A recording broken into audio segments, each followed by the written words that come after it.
Iisraeli uue Mossadi teate järgi on ta just vallandanud 2 kõrget ametnikku, kes koostasid plaani Iraani Islaamivabariigi kukutamiseks. See plaan, mis aitas veenda Donald Trumpi minema sõtta Iraaniga veebruaris. Kuidas see plaan siis tegelikult välja nägi?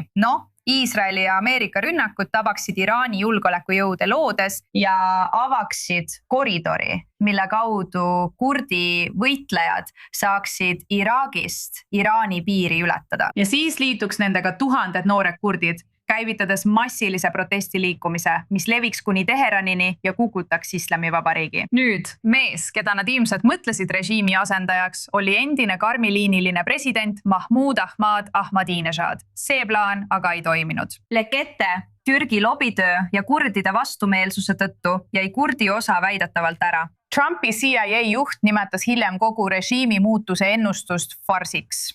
Selle plaani arhitektid jäävad väidetavalt Mossadi tööle, kuid hoopis teistsugustesse rollidesse. Meiega liitub nüüd kurdi poliitikaanalüütik Halim Matbalani.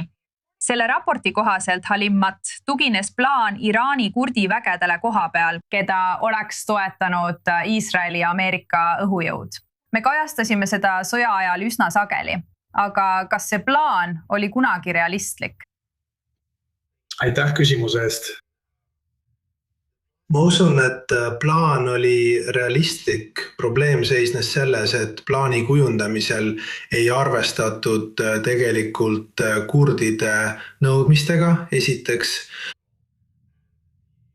Ja reaalsus Iraanis on see, et kurdid on märkimisväärne elanikkond, kuid nemad ei ole need, kes suudaksid režiimi omal jõul kukutada. Ma ei usu, et plaan on läbi kukkunud. Ma arvan, et on veel liiga vara seda öelda ja inimestel on ebarealistlik oodata, et režiim kukub mõne kuuga. Aga mõte, et kurdid, nad oleksid saanud oma rolli mängida. Nad on endiselt valmis seda rolli täitma, kuid ootused, et nemad kukutavad Iraani režiimi juhi ja süsteem laguneb seespoolt ning algab mäss, on liiandatud. Ma usun, et see oli strateegiline eeldus, mis takistas mässu algust. Aga ma arvan endiselt, et see on võimalik, kuid see ei alga.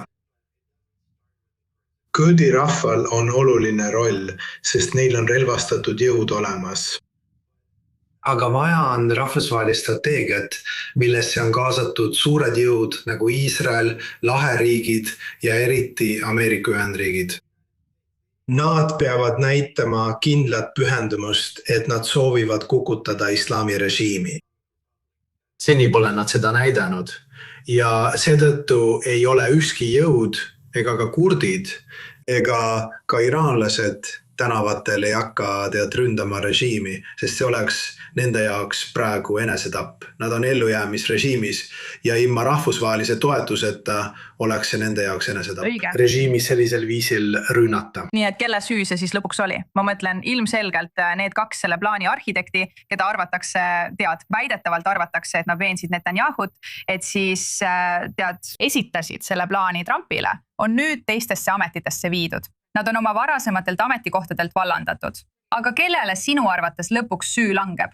Ma ei usu, et me saaksime kellelegi konkreetselt näpuga näidata ja öelda, et just see inimene või organisatsioon on vastutav selle eest, kus me täna oleme. Ma arvan, et lõpuks on see ikkagi valearvestuse küsimus.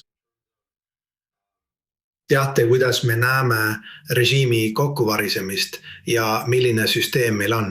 Ma arvan, et jällegi taandub see valearvestusele ja arusaamatusele, et teate, niipea kui te mao pea maha võtate, hakkab kõik. Õige. Ja seda pole juhtunud. See strateegia võis töötada teistes riikides, aga Iraani süsteem on väga erinev.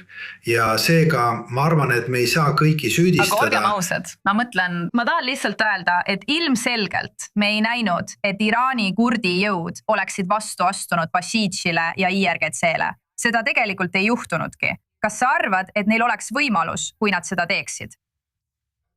Absoluutselt, ma mõtlen, et viimastel kuudel on Iraani Kurdistanis tegutsenud salajased rühmitused erinevate nimede all. Ja nad on vastamisi seisnud Basiji ja IRGC-ga erinevates piirilinnades.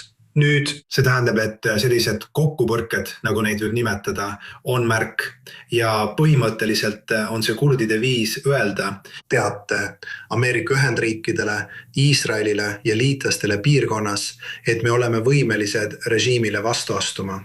Iraani Kurdistanis, mitte ülejäänud Iraanis, sest kurdidel lasub vastutus Iraani Kurdistani ja kurdi rahva ees, neil ei ole vastutust kogu Iraani vabastamise eest. Ja see ei ole midagi, mida nad kunagi suudaksid teha, sest teate, teil on võimas riik, mis on tuumarelva omandamise lävel.